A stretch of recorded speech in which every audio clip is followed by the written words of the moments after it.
Hey, what is going on, everyone? It's me, Mr. Mario, and welcome back to another episode of ModChat. For those who do not know, this here is a podcast I do here in two different forms. First of all, it is available in a video visual form here on the Mr. Mario 2011 YouTube, Rumble, and Odyssey channels. Secondly, it is also available like an actual podcast in real podcast form, so you can take it around and listen to it wherever the hell you want to in a audio-only fashion. Simply look up ModChat, all one word, on your favorite podcasting app, host, provider, or platform, and you should hopefully be able to find it. I know it's not available on all of them, but it is available on most of them. Either way, if you haven't been here before, this here is a podcast that I do in which there is a visual component. Of course, that's where most of the viewers are, but it is a podcast I do where I cover news, topics, things that I find interesting, cool, and maybe do a little bit of show and tell in the world of video game modding and video game console modding developments. It's kind of all over the place. I kind of cover, a little bit of the new stuff, a little bit of the old stuff here, but new things that I do at least find interesting. I do tell people it's not necessarily a news show, but if you do use this as a way to consume your new modding news, that's cool, and I appreciate that. As long as you are entertained and you are learning something from this here on at least most of the episodes, then I feel like I'm doing my job. Either way, here I am going to say as well, too, that this will probably be the last episode of ModChat. Before we all panic, for the year, right? I mean, we're getting close to the end of the year. I don't foresee myself recording another episode this year. So if this is the last one for the year, I'll see you all by the end, next year. But aside from that, let's just go ahead and celebrate by getting into this actual episode here. So this is something really cool coming off of the last episode in which I talked about the Xbox Scene Modfest, which is for all Xbox consoles and is essentially a competition which is still ongoing right now, in which you or others can submit open source hardware and software contributions to the scene itself for whichever Xbox you're working on. And as long as your entry adheres to what they have laid out in terms of standards, practices, and such, you can compete for prizes and such in there. So this should hopefully be something that can help out there, which is from Team Resurgent and is RXDK, which states this is modern development for the original Xbox. Looking down here a bit, they state on the README, RXDK is a community-driven project that enables developers to build software for the original Xbox using modern Windows operating systems like Windows 10 and 11, as well as newer versions of Visual Studio starting from 2019. Traditionally, developing for the original Xbox required a Windows XP environment, often via a virtual machine, Visual Studio 2003.net, and the official Xbox Development Kit installer. RXDK eliminates these limitations by providing an open source installer that integrates the XDK with modern development environments. So some of the features it states is that it has a modern development environment, so stating that you can compile Xbox applications using Visual Studio 2019 and beyond. There's a simplified installation saying that this automates a setup process for the XDK on modern Windows platforms. It is open source, which is great. It states enhanced compatibility, which, just like we talked about, eliminates the need for legacy systems like Windows XP and Visual Studio 2003.net.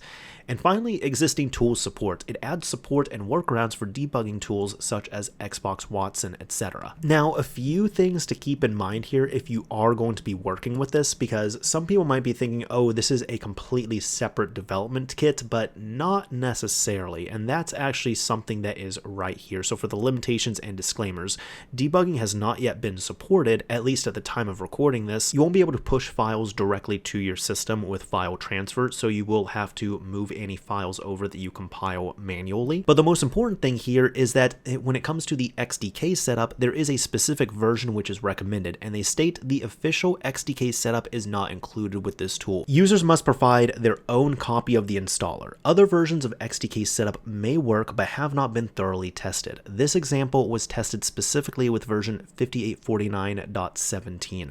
So do keep in mind here, this will essentially allow you to still have to use the official XDK setup and installer on here, but you're no longer limited to using that only on Visual Studio 2003 and Windows XP. You'll be able to run it in a modern environment, such as, the computer I'm running it on right here. If we look at the releases here, it looks like they're up to 1.3 right now for a hotfix, and in terms of this, for example, some of the things they have fixed here have been like a spacing issue, ISO creation was added in, there's a beta version of RX RXDK neighborhood. They've been able to add audio, debugging, and graphics tools to the RXDK start menu. So if you are wanting to work on original Xbox development, it looks like RXDK might be a pretty good contender to pair up with the XDK itself. Now I'm highlighting this as well too, because to hopefully enhance and make development a bit easier and better for you all, RXDK has also gotten SDL2 ported over to it with SDL2X. Now they state here this is a SDL 2.0.10 port for the original Xbox, and they're stating that this has been updated to work with RXDK, which provides a modern development environment for the original Xbox, which you can find right here, which we just ended up covering. SDL2 Mixer, they state, is fully supported and integrated into the port, and they do have a few things to do here, such as separate alpha blending functionality, fix and enable text input functionality, implement an on-screen keyboard, some things like that.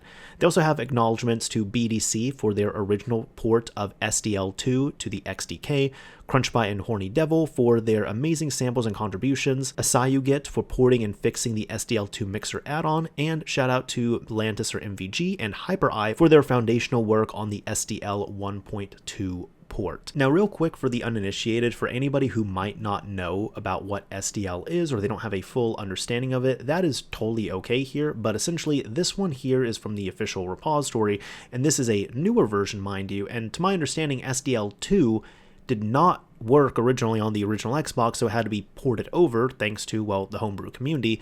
But they're stating here, and this is from libsdl.org, they're the ones who put this up, but they state that Simple Direct Media Layer is a cross-platform development library designed to provide low-level access to audio, keyboard, mouse, joystick, and graphics hardware.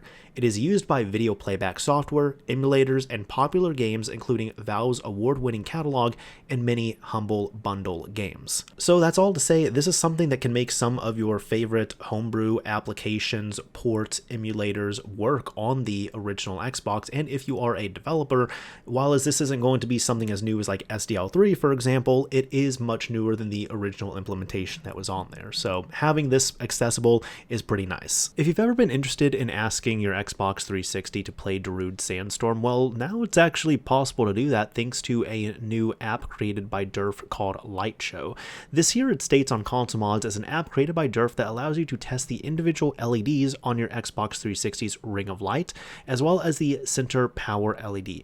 Credits to Landair for SMCH and SMC.cpp, credit to Xenomega for their plugin Symlink code.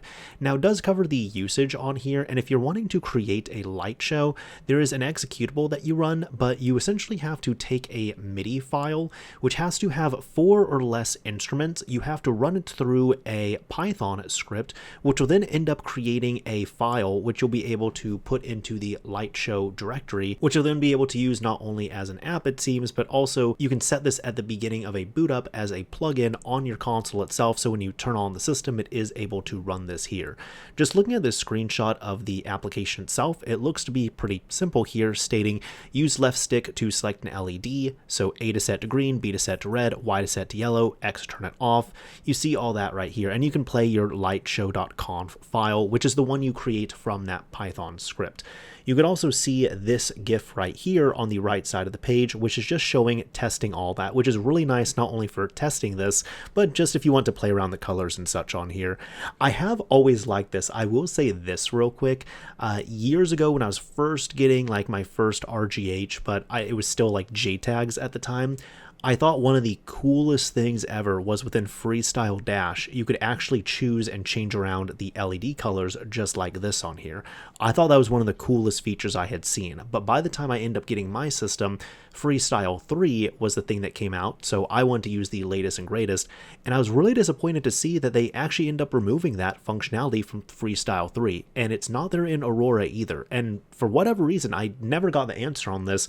For whatever reason, it was only exclusive on Freestyle Dash. So that was something that I knew was possible, but we ended up losing, and I'm not quite sure why, but we do have a couple videos here that we can show. The first one we can see here is for a PS2 boot remix, where I'm not playing the audio on this, but you can at least see what is going on, where there is a intro video playing, and there is music that was being synced to the LED itself. So just because I am muting it, you're not getting the full effect, but that's kind of how that boots up there. We also have this one right here, which is, of course, Darude Sandstorm, and this is just going through that conf file which has been set up. Now, I think it's also been mentioned on that page as well, too, that if you do have a long enough file, it will eventually get out of sync, so it's not going to be perfect by any means, but I can say this here, I will have these linked down below in the description, and if you watch the original video, he did end up cutting and syncing Darude Sandstorm to it, and it does match this here, which is great. But yeah, if you want to have a literal Lightshow on your Xbox 360, well, you can do it with Lightshow. Now, this is something that was brought to my attention which seemed to be really awesome here, and this is from the official RPCS3 YouTube channel, but they state here, RPCS3 now running on ARM64 Linux with Raspberry Pi 5. For anybody who does not know, in short, RPCS3 is an excellent PlayStation 3 emulator, which is available on computers, and emulating the PS3 is not a small feat by any means. If anything, it's actually incredibly impressive that we do have PS3 emulation at such a refined layer that it is right now. However, you can see here that it seems like they're making the impossible happen, and they now have it not only working on ARM64, but working on the Raspberry Pi 5. So just looking at this here, this video starting off, they're talking about supporting the lead developers, and they do have some footage. Now, I am going to play this in, yep, it is maximized at 1080p 60, and you can see right here, this is one of the God of War games, and I will say this, I had to do a double and a triple take, because looking at this here, I'm just showing the YouTube video straight up on this here. I thought this was a PSP game at first. And I do mean that respectfully, I'm not trying to diss on it, because straight up, I have done emulation, for example, with like PPSSPP, which is, I mean, not hard to figure out, the PSP emulator. I end up playing, oh, this is Catherine right here, okay. But I end up playing around with it several years ago on the Switch, and you have to go in, you have to change the internal resolution settings and such, but when you first set it up without doing any extra refinements or anything, when you're playing PSP games on there, they look pretty close to what we're seeing right here. So this is still really impressive, and do I see this as a primary way of playing PS3 games? No, or at least not yet. And I say this here just because you're not going to be playing this in a portable fashion. You're going to be playing these games on a big screen. This is, again, a 1080p video right here, and what we're seeing here is really impressive, but there is a huge graphical downgrade that you could see. Skipping ahead a little bit here, right now it looks like we have one of the Outrun games. So again, it looks great. It's playing it. It looks like these games, they're trying to target 30 frames per second. You could see here it is really utilizing the RSX at about, almost 80% or so. So the work here is incredible that we're seeing. This is one of the most impressive things I've seen. But in terms of like actual real world use for people, I think we're just going to have to see some more progress in terms of, well, not having it look as crunchy on here, which I know is not going to be a small feat, but we're only really going to be able to tell that will happen with time. But right now, if you're wanting games to be at least playable on a Raspberry Pi 5 in 30 frames per second, like PS3 games emulated, this is great. Oh, and then look, you even have like timing-based games like this Hatsune Miku game, for example, which seems to be working just fine. Like, I haven't seen any major issues so far. Now, these are some older topics here, but I did want to cover them because I thought they were cool and something that was just like neat and interesting in the world of console modding and such here. Now, this is from Time Extension, which has quickly been becoming like one of my favorite, I guess, news outlets you could see to read from on here. But they're stating here that the Dreamcast is still offering up wild tech secrets 25 years on. And this is all actually rooted from someone who I have covered some of their work before. It's Derek right here, or A-Team. And they're stating here, if you were lucky enough to have experienced a Dreamcast running via VGA back in the day, it was akin to the leap to HD we'd see a few years later. It just looked incredible, even compared to RGB SCART. This feature is also responsible for a cool hidden secret, which has recently been unearthed by engineer and ROM hacker Derek Pascarella, who is currently working on a translation patch for Capcom vs. SNK 2. And they state here at the beginning, one of the wildest things I've ever seen in all my years of ROM hacking. As we continue making progress in our English translation patch of Capcom vs. SNK 2 on the Dreamcast, one of the playtesters here noticed something odd. Now, it's explained here that he's saying, as part of the localization, we've changed a few of the HUD notifications. For example, instead of blocking seen in the Japanese version, we've opted for the Western parrying. Actually, both textures were already baked into the game. We just had to change the reference. However, they state here when one of the game's playtesters ran through a new version through a non-VGA connection, the old blocking notification appeared. And now Derek is saying the result of my hacks, well, at first they were incomplete. Below, you can see how character names aren't shifted up to match the new HUD position. I eventually fixed that, but was then left knowing CRT Overscan would eat up tons of the display. It just felt wrong, and he has a video right here looking at this, which is only 6 seconds, and you could see it right here, for example, where it looks like, let's restart this here. It looks like this you could see is kind of with the overscan on there, and then this is an attempt at it. Now they state, enter our genius graphics hacker I mentioned earlier, the code always W's. He was able to analyze this non-VGA only reference file and simply swap pointers for things like parrying just as he did before. Automatic overscan margins are preserved and it works perfectly. So looking at this video here, you could see this is within an emulator. The video mode has been set to RGB. Everything's looking good. So it looks like this is how it should be set up, right? You could see the HUD, everything's looking good there. And there we go. And it looks like here when we try to give this a shot, yeah, parrying is showing up. So it looks like that was fixed up there. In the end, he's saying, I was baffled until I eventually discovered the game actually renders its HUD elements with different margins, thus using different reference files in VGA mode as opposed to composite S-Video RGB mode, says Pescarella.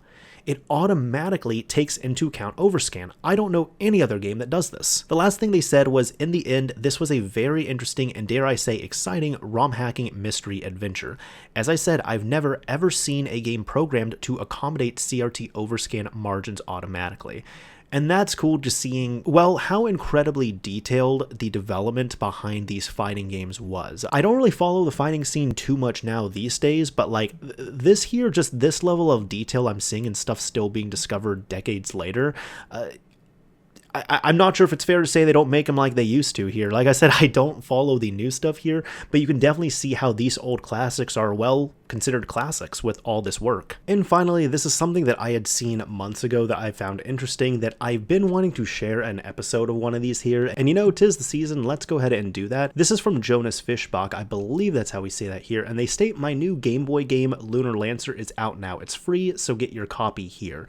And they have a few videos of it, but they also have an itch.io page right here, and I end up saving this just because I thought it was really cool. And Game Boy development, if you don't know about this, Game Boy development is something that is pretty attainable. It's actually, funny enough, like easy to jump into with a modern development, and it's something that you can pretty easily, you know, at least spend a few minutes trying to get something like working on screen and in game, and you can successfully do even with like little to no experience on this, which is really cool. But this here, they state Lunar Lancer is a shoot 'em up for the Nintendo Game Boy. Released in 2024 to celebrate the console's 35th anniversary, the game is available as a free downloadable ROM. Now, it is playable on the Game Boy, Game Boy Color, and the Analog Pocket or any compatible hardware or emulator. Just download the ROM and check it out. They do have the instructions right here. You are seeing the video on this, and like I said, it is a free download, which you can just download, play it, and have fun with this. So again, I love seeing projects like this. I love seeing games like this. If I could do a little bit to kind of like share it out, have other people have some fun with something like this, that's always really awesome to see. But it's really cool where we're seeing it at the point where not only there's going to be smaller projects that are like this coming out, but we also, which we have covered in an episode of ModChat before, there's also even corporations, like for example, for Grimace's birthday, where they end up making a game, they put it out online, and turns out it was a Game Boy Color ROM. That was it. So super awesome to see here overall. Give this a shot. Either way, that is about it for this episode of ModChat. Now, if you all have made it to the end, first of all, I do appreciate that. Thank you very much. And secondly, if you haven't been to the end of one of these episodes before, what I like to do is I like to pick a keyword or a key phrase, and typically it's something on my desk here, but I like to pick a keyword or a key phrase and use that as a keyword, or again, the key phrase that you, the commenter, can leave in a comment on the video upload. And if you do that, then I will know that you've made it to the end of this episode. Now let's go ahead, and I already had this in front of me here, but we're gonna go with battery because, well, I have my camera battery right here. It's this nice little like Panasonic Lumix one, which seems to work well enough. It is still the OEM one and everything, and I have a third-party one. That one's okay, of course, but it's been years, and this one's been great so far. Although I don't really use it all too much because typically when I'm like locked it at the desk over here, or really I'm just recording for a while with my camera, I end up just hooking up to wall power, so it's, you know, one less thing I have to worry about, thank goodness. Either way, let's go ahead and use the keyword battery. Do you like internal batteries? Do you hate having to replace batteries? Yo, here's one actually. This annoyed me real quick, and this annoyed me because my girlfriend and I just went to pick up some items that she was wanting off of Marketplace, and we went to this apartment complex, right? And I was standing outside in the parking lot outside of my car, and I could hear the sound of a smoke detector, which was letting off that periodic beep when its battery needs to be replaced. I could hear it outside. I was in the parking lot and I could hear it. I don't know which apartment it was, but I just asked, I was like, how do people live like this? And I guess I should ask, are you one of those people when you hear the batteries in your smoke detector are dying, do you go and replace the battery or do you just let it sit there for years? Because people do that and it disturbs me. Like, I'll say I'm one of those people when that chirp starts going off, man, I immediately replace the battery. And if I don't have a battery, I go out right there and I buy new batteries. I come back, I replace it, I put it up. Because as much as I hate that chirp, I eliminate it and I don't want to sacrifice my safety at the same time. I didn't know I was going to be going on this tangent here. Originally, I had a whole different thing for a whole different like announcement and like just the thought process with the battery here. But y'all get to see me be a little bit annoyed at the end of this episode here. And at the end of this here, thank you for hanging out this year, y'all. I really appreciate you all listening, watching, commenting. It's been cool. Also getting like news articles as well too, and just people sharing things that I might not be in like a certain sect of the community for something. Like for example, I don't know. I've never really covered anything like this, but just as an example, it's like if the PC Engine gets something really cool, like I'm not like nestled into the PC Engine community and I don't have a console, so it's something that usually I don't pay attention to. And you all see I usually have a little bit more of a bias for Xbox just because, well, I love the original Xbox, I love the Xbox 360 modding up those systems, so there is that. But when people bring, cool things that I find interesting that I cover on here, like I always love that. That's really awesome to see. I do think still going forward, I've said this a few times, ModChat, it's been around for a lot more years than I originally anticipated. I never really had a ending date or goal for this show, but I also never really expected to see it go on for so long and for where it's at this point here. And I've still been happy with it. I'm still having fun with it. I still do this. I still get people who ask me to do episodes on it as well too. So that's been really cool that there is like an actual like fan base, and it's still it still usually grows as well too, because there'll be episodes where they might get a few thousand views, which is awesome, and there's episodes that get like 20,000 views, and I'm like, cool, all right.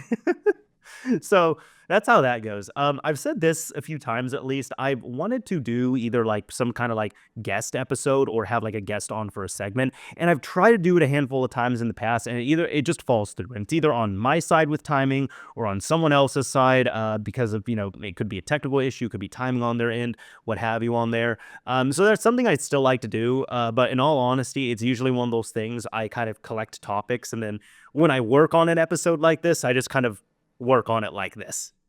So it's what can I say? It's easier to go solo on things, but at the same time, she's like, oh, that's a little lonely. But it happens with everything that, you kind of run into like that, such as like, I don't know, like a business where you're running everything by yourself, something along those lines.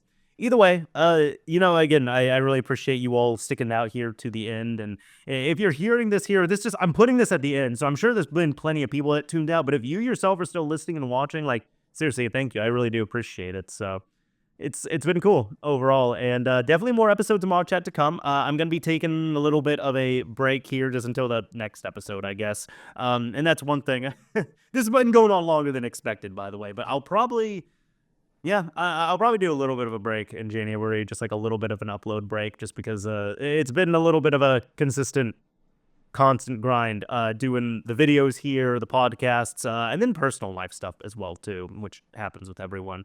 But yeah, the point being though, I'll see you all next year. I hope you all, if you're celebrating the holidays, I hope you all appreciate and celebrate the holidays and have some fun. Stay safe. I hope you all make it into the new year as well too. Again, stay safe with that.